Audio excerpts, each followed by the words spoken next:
Hello guys, क्या हालचाल। ये है वाईजी लॉ और आज हम पढ़ेंगे टेस्टामेंट्री सक्सेशन विल्स। अब देखो, इसमें अगर आपने टॉपिक पढ़ा नहीं है, वैसे नहीं पढ़ा है इसीलिए आप आए हो इस वीडियो में, लेकिन अगर आपने नहीं पढ़ा है तो टेस्टामेंट्री और सक्सेशन दोनों भारी भारी टर्म है, तो अपने को समझना है पहले कि ये क्या होता है और विल का, वसीयत का इससे क्या रिलेशन है।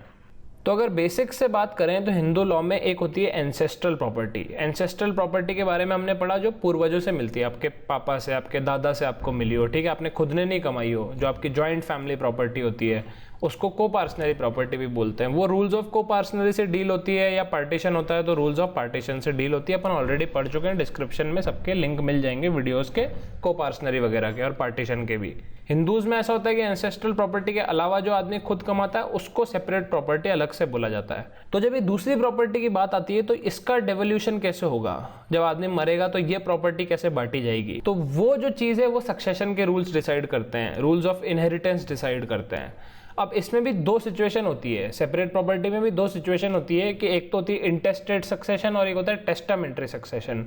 इंटेस्टेड सक्सेशन मतलब, अब जैसे ये आदमी है, ठीक है, ये मर गया और इसने विल नहीं बनाई, ही इज डेड, और इसने विल नहीं बनाई है, तो इंटेस्टेड सक्सेशन रूल्स ऑफ इनहेरिटेंस के हिसाब से इसकी प्रॉपर्टी बांटी जाएगी। लेकिन अगर ये मरने से पहले एक विल लिख के गया है, ठीक है, इसमें इसने कुछ लिख दिया कि इतनी प्रॉपर्टी इतने लोगों को देनी चाहिए, तो वो टेस्टामेंट्री सक्सेशन के थ्रू डिवॉल्व होगी प्रॉपर्टी, विल के थ्रू बांटी जाएगी, ठीक है। टेस्टामेंट जो होता है ना वर्ड टेस्टामेंट, इस टेस्टामेंट का मतलब विल ही होता है, will in regards to property को टेस्टामेंट बोलते हैं। तो टेस्टामेंट्री सक्सेशन मतलब विल के थ्रू सक्सेशन, ठीक है। इंटेस्टेड मतलब विदाउट टेस्टामेंट सक्सेशन जो हो रहा है, समझ गए दोनों की टर्मिनोलॉजी। टेस्टामेंट्री मतलब विल के थ्रू सक्सेशन, इंटेस्टेड मतलब बिना विल के सक्सेशन। तो आज हम पढ़ेंगे टेस्टामेंट्री सक्सेशन बेसिकली, ठीक है।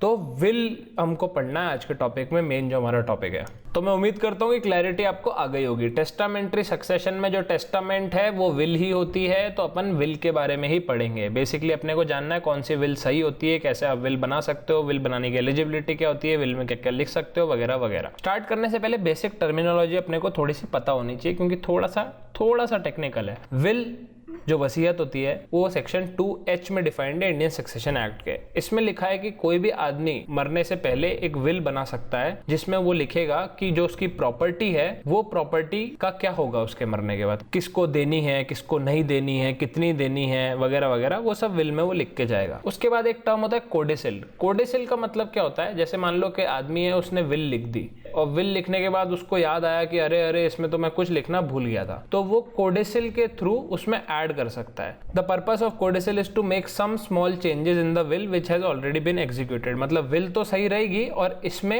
एक्स्ट्रा एडिशन कोडेसिल से आप जोड़ सकते हो, चेंज कर सकते हो कुछ, तो ये होता है कोडेसिल। अगला टर्म है एग्जीक्यूटर। एग्जीक्यूटर कौन होता है? एग्जीक्यूटर होता है जिस आदमी ने विल बनाई है ना, वो विल बनाने के बाद उस विल को एग्जीक्यूट कौन करेगा, मतलब विल में जो सब लिखा है वो सारे काम की देखरेख कौन करेगा, कौन उसको हैंडल करेगा, वो होता है एग्जीक्यूटर। जब विल अपॉइंट करती है आदमी तो उसको बोलते हैं एग्जीक्यूटर। अगर विल में एग्जीक्यूटर अपॉइंटेड नहीं है तो एडमिनिस्ट्रेटर होता है, वो अपॉइंट करता है कोर्ट, समझ गए। उसके बाद होता है लेटर ऑफ एडमिनिस्ट्रेशन, जो कि कोर्ट देता है, जो भी एडमिनिस्ट्रेटर या एग्जीक्यूटर होता है उसको।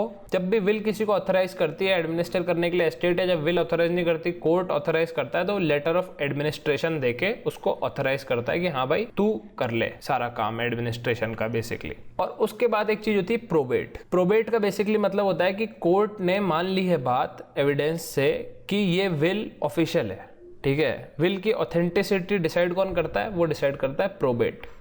तो बेसिक टर्मिनोलॉजी मैंने आपको बता दी, क्योंकि वो आती रहती है, कई बार आप कई किताब में पढ़ोगे तो बार बार आ जाती है, तो पता होनी चाहिए। अब अपन बात करते हैं मेन मुद्दे की, जो कि है असेंशियल पॉइंटर्स फॉर विल। अब ये कोई टॉपिक नहीं है असेंशियल पॉइंटर्स, ये विल का जो पूरा सब्जेक्ट मैटर है ना, इसको मैंने पॉइंट्स में कन्वर्ट करके यहाँ पे डाल दिया है। तो अपन पॉइंट टू पॉइंट पढ़ेंगे, पूरी क्लैरिटी आ जाएगी। पहला पॉइंट है will can be made by anyone at any time of life of a person. कोई आदमी कभी भी अपने जीवन में विल बना सकता है। अब इसके कुछ लिमिटेशंस होंगे, ऐसा नहीं है 2 साल का बच्चा विल बना सकता है, तो ये लिमिटेशंस दिए हुए हैं section 59 of Indian succession act में। इसमें लिखा है कि एक बंदा जो साउंड माइंड का है, जो पागल नहीं है, ठीक है, और जो मेजर है, आर्मी का मेजर नहीं, मेजर राम नहीं, मेहुना वाला मेजर, मतलब 18+ का आदमी है, तो वो अपनी प्रॉपर्टी डिस्पोज ऑफ कर सकता है वाया विल। इस सेक्शन में और एक्सप्लेनेशंस भी हैं। एक्सप्लेनेशन 1 बोलती है हिंदू मैरिड वुमेन है, अगर वो विल बना रही है अपनी प्रॉपर्टी के लिए, तो वो उसी प्रॉपर्टी के लिए बना सकती है जिसपे उसका जीते जी हक है, which she can alienate during her life time. उसी चीज़ों पर वो विल बना सकती है, ठीक है, सेंसिबल सी बात है। दूसरा एक्सप्लेनेशन बोलता है कि जो बहरा बंदा है या गूंगा है या अंधा है, मतलब डिसेबल्ड है इन चीज़ों में, इन तीनों में से कोई सा भी, तो वो विल बना सकता है, लेकिन वो प्रूफ कर दे कि वो अवेयर था, मतलब प्रूफ हो विल का कि वो अवेयर था वो विल बनाते हुए कि वो विल बना रहा था। ये इसलिए है कि फ्रॉड नहीं कर ले कोई, अंधे बहरे गूंगे से कुछ भी लिखवा ले या फिर मतलब विल में उल्टा पुल्टा करवा ले, तो उसको पता होना चाहिए कि वो क्या कर रहा है, विल में क्या लिखा जा रहा है, वो सब चीज़ों से वो अवेयर है, तो वो भी वैलिड विल बना सकता है। और तीसरी चीज़ है, कोई अनसाउंड माइंड का आदमी है, मान लो कोई मेंटली इल है, तो इसको ऐसे समझो कि मान लो ये बंदा मेंटली इल है, तो अब इसको दौरे पड़ते हैं, ठीक है, इसको दौरे पड़ते हैं, रिकरिंग अटैक्स ऑफ इंसैनिटी आते हैं इसको, लेकिन ऐसा नहीं है 24 घंटे इंसेन रहता है, ये सेन भी रहता है। तो जब ये सेन रहता है ना, तब ये अपनी विल बना सकता है, तब इसने जो विल बना दी वो विल वैलिड विल होगी। अब उसके बाद ये परमानेंट इंसेन हो जाए 2 साल बाद, 2 दिन बाद, 2 घंटे बाद या कुछ भी, लेकिन जब इसने विल बनाई है, जब ये अगर सेन है तो वो विल वैलिड होगी। तो ये हो गया हमारा कौन कौन से पर्सन विल बना सकते हैं। अब इसके बाद नेक्स्ट पॉइंटर है, will can be changed any number of times during the life time of the testator. मैंने बताया ना, कोडेसिल से आप चेंज कर सकते हो, ठीक है। तो ये बंदा या कोई भी बंदा जो विल बना रहा है, वो ऐसा नहीं है विल बना दी तो बना दी, वो कितनी भी बार चेंज कर सकता है उसको, ठीक है। उसमें पूरी की पूरी चेंज कर सकता है, उसमें कुछ ऐड कर सकता है, उसमें से कुछ हटा सकता है, नया नाम जोड़ सकता है, नई प्रॉपर्टी जोड़ सकता है, जो भी कर सकता है वो कितनी भी बार कर सकता है वो, ठीक है, ऐसी कोई लिमिट नहीं है। नेक्स्ट पॉइंटर है कि विल जो आदमी बना रहा है वो विल को विड्रॉ भी कर सकता है। मैंने आज विल बनाई और कल मेरा दिमाग खराब हो गया कि नहीं यार गलत बना दी, तो मैं उस विल को कैंसिल कर सकता हूँ, विड्रॉ कर सकता हूँ। ये जो विड्रॉ करने का प्रोसेस है इसको बोलते हैं विल रिवोक करना। रिवोकेबिलिटी ऑफ जो विल है वो सेक्शन 62 में बताया गया है, ठीक है, और सेक्शन 70 में बताया गया है कि किस तरीके से वो रिवोक की जाएगी, ठीक है। अब इसमें कुछ चीज़ें हैं, रिवोकेशन राइटिंग में होना चाहिए हमेशा, और टेस्टेटर से साइन होना चाहिए। टेस्टेटर मतलब जो टेस्टामेंट बना रहा है, जो विल बना रहा है, और 2 और विटनेस होने चाहिए, और वो दोनों देखने चाहिए उसको साइन करते हुए रिवोकेशन पे। और यही वाला रूल विल पे भी अप्लाई होता है। विल भी 2 जनों की प्रेजेंस में ही बनती है, ठीक है, अकेले में नहीं बनाएगा वो, 2 जनों की प्रेजेंस में, 2 विटनेस की प्रेजेंस में वो वहाँ साइन करेगा, ठीक है। रजिस्टर कराने की जरूरत नहीं है, लेकिन 2 विटनेस होने चाहिए। रिवोकेशन के लिए भी 2 विटनेस होने चाहिए। अब मान लो एक आदमी ने विल बनाई, ठीक है, और इस विल को रिवोक नहीं करा, और इसने एक और विल बना दी, तो अब ये कौन सी विल मानी जाएगी? ये वाली मानी जाएगी, फर्स्ट वाली मानी जाएगी, या सेकंड वाली मानी जाएगी? तो कहता है revocation clause in new will make old will ineffective. अब मान लो ये सेकंड वाली विल में रिवोकेशन क्लॉज है, ठीक है, तो ये फर्स्ट वाली जो विल है ये कैंसिल हो जाएगी। लेकिन अगर इसमें मान लो ये रिवोकेशन क्लॉज नहीं है, तो दोनों विल वैलिड रहेंगी और दोनों विल को साथ में पढ़ा जाएगा, ठीक है। और जो नई वाली विल है ना, उसमें मान लो कुछ कॉन्ट्राडिक्टरी है, जैसे इसमें कुछ 1 2 3 चीज़ें लिखी है और इसमें 1 2 3 4 चीज़ें लिखी है, लेकिन जो इसमें 4 चीज़ें लिखी है इनमें से 2 कॉन्ट्राडिक्टरी है, इसमें 2 से, तो ये नई वाली विल की बात मानी जाएगी, पुरानी वाली की ये दोनों कॉन्ट्राडिक्टरी चीज़ें कैंसिल हो जाएंगी। लेकिन जो भी इनकन्सिस्टेंसीज हैं दोनों विल में वही कैंसिल होंगी, ठीक है, वरना उन दोनों को एक ही विल की तरह माना जाएगा। अब मान लो इसमें अनरिलेटेड 1 2 3 4 बातें लिखी है और इसमें अनरिलेटेड 1 2 3 4 बातें लिखी है, आपस में इनका कोई रिलेशन नहीं है और दोनों साथ में पढ़ो तो कोई डिस्प्यूट नहीं है, तो ये दोनों को एक ही विल बना के पढ़ लिया जाएगा और एक ही विल माना जाएगा। विल को, पुरानी विल को रिवोक करने के लिए उसको जला सकते हो, उसको फाड़ सकते हो, कुछ भी कर सकते हो in presence of some other person, ठीक है। कोई और पर्सन भी फाड़ सकता है डायरेक्शन देने पे टेस्टेटर के, ये भी लिखा है सेक्शन में, मतलब थोड़ा फिल्मी हो गया लेकिन हाँ ये भी लिखा है। मुझे ऐसा फील आ रहा है कि विल 1 विल 2 वाला हिसाब आप समझे नहीं, तो इसको ऐसे समझो, मान लो एक आदमी है, उसने विल बनाई, विल नंबर 1। इस विल नंबर 1 में इसने लिखा कि X प्रॉपर्टी सन को देनी है और Y प्रॉपर्टी सन 2 को देनी है और Z प्रॉपर्टी डॉटर को देनी है, A प्रॉपर्टी देनी है मदर को और B प्रॉपर्टी देनी है सर्वेंट को, ठीक है। फिर इसने बनाई एक दूसरी विल में इसने रिवोकेशन क्लॉज नहीं डाला, ठीक है, पहली विल को इसने रिवोक नहीं करा और दूसरी विल में इसने लिखा कि एक्स प्रॉपर्टी सन को देनी है और वाई प्रॉपर्टी देनी है सन 2 को, और इसने लिखा कि जो बी प्रॉपर्टी है ना वो एक्चुअली नेफ्यू को देनी है, सर्वेंट को नहीं देनी, और इसने इसमें कुछ नहीं लिखा और एक्स्ट्रा नहीं लिखा। तो अब मैं क्या बोल रहा हूँ कि जो ये दोनों विल है ना ये साथ में पढ़ी जाएंगी, और इनमें जो भी इनकंसिस्टेंसी है, जो भी 1 में और 2 में इनकंसिस्टेंसी है तो 2 की बात मानी जाएगी, उस इनकंसिस्टेंसी को हटा दिया जाएगा। तो x सन को देनी है सन 1 को, तो ये दोनों में बात सेम है। y प्रॉपर्टी के बारे में सन 2 का दोनों में सेम है, चलो ये भी मानी जाएगी। z प्रॉपर्टी डॉटर को देनी है, इधर z की कुछ बात ही नहीं हुई, तो दोनों विल साथ में पढ़ी जाएंगे एक ही विल की तरह, तो ये वाली बात भी मानी जाएगी, z प्रॉपर्टी डॉटर को दे दी जाएगी। a प्रॉपर्टी में विल 2 के अंदर a प्रॉपर्टी की कुछ बात ही नहीं हुई है, तो ये भी बात मानी जाएगी क्योंकि कोई इनकंसिस्टेंसी नहीं है, एक्स्ट्रा है, ये मदर को दी जाएगी। लेकिन जो ये b प्रॉपर्टी है, ये जो सर्वेंट को दे रहे हैं, इधर b प्रॉपर्टी नेफ्यू को दे रहे हैं, तो ये हो गई इनकंसिस्टेंसी, तो ये इनकंसिस्टेंसी हटा दी जाएगी। जो फर्स्ट वाली विल है ना उसकी बात नहीं मानी जाएगी, सेकंड वाली विल की बात मानी जाएगी। तो दोनों विल अगर दूसरे विल में रिवोकेशन क्लॉज नहीं तो साथ में पढ़ी जाएंगी, और जो इनकंसिस्टेंसी है 1 में वो हटा दी जाएगी और दोनों की बात मानी जाएगी जब तक कोई इनकंसिस्टेंसी नहीं है। तो ये बेसिकली ये मैं बता रहा था इधर विल 1 और विल 2 का, अब समझ में आ गया होगा। अगला पॉइंटर है लीगैलिटी। ये तो ऑब्वियस सी बात है, विल में जो भी होगा वो लीगल होना चाहिए, ठीक है। विल में ऐसा नहीं हो सकता कि मेरी जो तिजोरी में छुपा के मैंने 10 किलो कोकेन रख रखी है वो मेरे भतीजे को दे देना, नहीं, क्योंकि वो इलीगल है, नहीं कर सकता वैसा। तो विल में सब लीगल होना चाहिए। नेक्स्ट पॉइंटर है डिस्पोजिशन ऑफ प्रॉपर्टी। कौन कौन सी प्रॉपर्टी आप दे सकते हो विल में? तो देखो सेपरेट प्रॉपर्टी आप दे सकते हो, ये तो अपन ने पढ़ लिया था। लेकिन अब अगर अपन section 30 with section 4 of Hindu succession act पढ़ें तो सेक्शन 30 में लिखा है, सेक्शन 4 में तो लिखा ओवर राइडिंग इफेक्ट, सेक्शन 30 में लिखा है कि को पार्सनरी इंटरेस्ट, जो को पार्सनरी होता है ना, जैसे जॉइंट फैमिली है तो इसमें सबका इंटरेस्ट होता है, ठीक है। तो अब मान लो ये वाला बंदा विल बना रहा है, तो ये अपना को पार्सनरी इंटरेस्ट जो है ना जॉइंट फैमिली प्रॉपर्टी में, जो इसका इंटरेस्ट है वो भी डिस्पोज ऑफ कर सकता है विल के थ्रू। ऐसा सेक्शन 30 में लिखा है हिंदू सक्सेशन एक्ट के, इंडियन सक्सेशन एक्ट नहीं, हिंदू सक्सेशन एक्ट। बाकी जो सारे सेक्शन देख रहे हैं अपन वो इंडियन सक्सेशन एक्ट के हैं। तो अब मतलब आप अपना को पार्सनरी इंटरेस्ट भी विल में दे सकते हो। विल की इन्फोर्सेबिलिटी तभी होगी जब टेस्टेटर की डेथ हो जाएगी, डेथ से पहले विल इन्फोर्स नहीं हो सकती कुछ भी करके। रजिस्ट्रेशन जैसा मैंने आपको बताया विल का कंपलसरी नहीं है सेक्शन 18 रजिस्ट्रेशन एक्ट के हिसाब से, लेकिन रजिस्ट्रेशन करा लेना चाहिए क्योंकि रजिस्टर्ड विल है तो काफ़ी एविडेंस आ जाता है कि हाँ भाई जेन्युइन विल है। अनरजिस्टर्ड विल का कोई मतलब पॉइंट नहीं है, और रजिस्टर आप करा लेते हो तो विल गुमा भी जाए तो कोई दिक्कत नहीं, क्योंकि एक रजिस्टर्ड कॉपी जो अपना कोर्ट का रजिस्ट्रार है उसके पास सेफ रहती है तिजोरी विजोरी के अंदर, तो वो वाली भी एक चीज़ होती है। तो रजिस्ट्रेशन कराना अच्छी बात है लेकिन कंपलसरी नहीं है। विल किसी भी लैंग्वेज में हो सकती है, कोई भी उसकी वर्डिंग हो सकती है, कोई टेक्निकल वर्ड, कोई फॉर्मेट जरूरी नहीं है, ऐसे फॉर्मेट की कोई जरूरत नहीं है, कोई से भी वर्डिंग में कोई से भी लैंग्वेज में विल लिख सकते हो। नेक्स्ट है restrictions on a will. Will के भी कुछ रेस्ट्रिक्शन होते हैं, कुछ कुछ चीज़ें आप विल में नहीं कर सकते हो, जैसे कि ट्रांसफर टू अनबॉर्न पर्सन नहीं कर सकते आप। सेक्शन 113 इंडियन सक्सेशन एक्ट में लिखा है कि जब आदमी मरा, जैसे इसने विल बनाई, अब इसने विल बना दी और इसने बोला कि ये विल ए का जो सन होगा, ठीक है, उसके नाम पे विल है। जब इसने विल बनाई हो सकता है तब ए का कोई सन नहीं हो, लेकिन जब इसकी डेथ होएगी ना, जब ये मर जाएगा, तो जब ये मर गया उस वक्त अगर तब भी ए का कोई सन नहीं है ना तो ये विल इनवैलिड हो जाएगी, ठीक है। जब ये मरा तब ए का कोई सन होना चाहिए, तब वो बंदा जिसके नाम पे विल है वो अनबॉर्न नहीं होना चाहिए। Transfer made to create perpetuity, section 114 IS है। अब परपेचुइटी का नियम ये है कि जैसे मान लो कोई प्रॉपर्टी है, उसको आप इस तरह से विल में डाल दो कि वो कभी किसी की हो ही नहीं पाए, इनएलिएनेबल हो ही नहीं पाए। इनएलिएनेबल मतलब वो ट्रांसफ़र कर ही नहीं पाए बंदा जिसके भी नाम हो रही है।